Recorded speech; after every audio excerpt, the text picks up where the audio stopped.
I'm back to billing. Your only responsibility is to put meat on the table. It took about a month to get my solo law practice up and running, and now that it is, I am starting to bill clients, and I have a few clients that I'm working with already, and I'm back to billing hours. Only this time I get to keep 100% of the fees billed, so that's nice. But in all seriousness, the success I've had so far with my solo practice has been really encouraging. I wasn't sure how long it was going to take to actually start getting clients in the door and starting to actually work on things, but it's been pretty fast, which has been great. I've gotten a lot of words of encouragement from a number of people, so I'm really looking forward to where this is going to be heading. And at least for now, the success of my law practice will do a lot to determine how much progress or non-progress I make in my net worth goals for this series. And for those of you new to the series, welcome. Each month I document my progress or lack thereof as I attempt to reach a $1 million net worth and a passive income of $30,000 per year, and I show you my entire balance sheets, my assets, liabilities, and the changes that happened from the previous month, because I'm trying to provide some extra context into the moves I'm making. And I also think it's a good exercise for keeping tabs on my financial picture and making sure that I'm continuing to make progress in general. So if you're interested in that sort of thing, be sure to subscribe. But without further ado, let's get into the numbers. As a reminder, last month our net worth was just shy of $154,000. As always, let's start with the good stuff, the assets. I've made a couple of significant changes here, the first being on the business loan balance. This is a loan that I've made to someone else for a business opportunity. I've increased the balance there to factor in what is going to be paid back to me by the time this is all said and done, and I should be getting paid back within the next few months. And the next significant change is on the line item just above it. That is legal fees, and these are fees that I've billed but haven't collected on yet, and I'll try to keep track of that as we go forward. More or less, there'll probably be some adjustments here and there, and there's delays in when things get paid out. This should help to keep things a little bit more precise going forward. One line item I expected to change but did not is the Indianapolis rental property that is under contract and was supposed to sell last week but ended up getting delayed, and we're now looking to close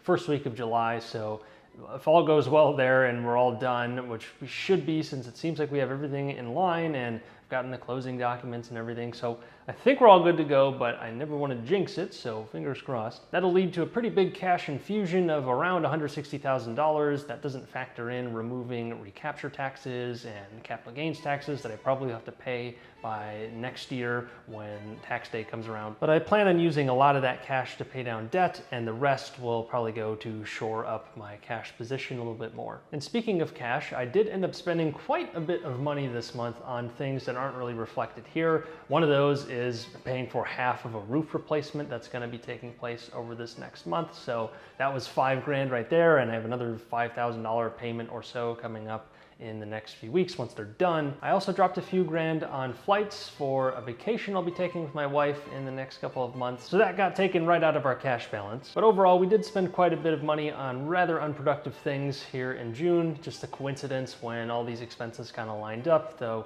we probably won't have nearly the same amount of spending next month besides that second half of the roof payment. And before I forget, I also ended up buying a piano, which was part of a very delayed present for my wife. I promised for her birthday last year, and I said I was going to get it after we moved to Texas. Well, about a year later, I ended up fulfilling that promise, and I picked up an old church piano, which cost a good bit of money to move. The piano itself is only a few $100, but then you have to pay a good amount of money to get it moved, and then we're going to spend a bit more towards getting it tuned and repaired, although it is in pretty good shape, all things considered. But Emily Ann is very happy with this investment, though I won't be including it on the asset side of the balance sheet, which means our assets have slipped to just below $1.3 million.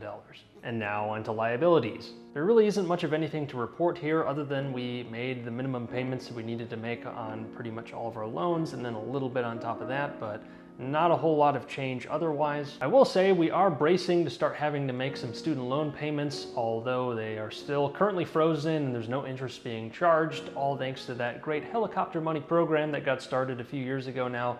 But we'll see if that comes to an end. I wouldn't be surprised if it gets extended in some capacity, even if the government decides it can't actually waive the debt in any capacity. But whether that magic wand is waved or not, we'll be ready to make the payments if we have to. In the meantime, we have other debts to pay. Speaking of debt paydown, we paid off around $3,000 in our debt balances over the last month, and that pretty much is only minimum payments. Didn't really make any extra payments besides maybe a little bit on the HELOC, but otherwise this is pretty much just automatic principal paydown that comes from making minimum payments. But that means we've paid off nearly $50,000 in debt over the first 6 months of the year, which means I am supposed to pay off another $150,000 for the second half of the year to reach that goal I set a while ago of paying off $200,000 for the year of 2023. I've been hesitant to make a bunch of big extra payments towards our debts because I was getting my law firm up and running and wanted to make sure everything is going okay there before we start spending a bunch of cash and not really knowing how much cash is going to be coming in the next month. But we'll meet the minimums in the meantime. But in total, we have just under $1.15 million in liabilities,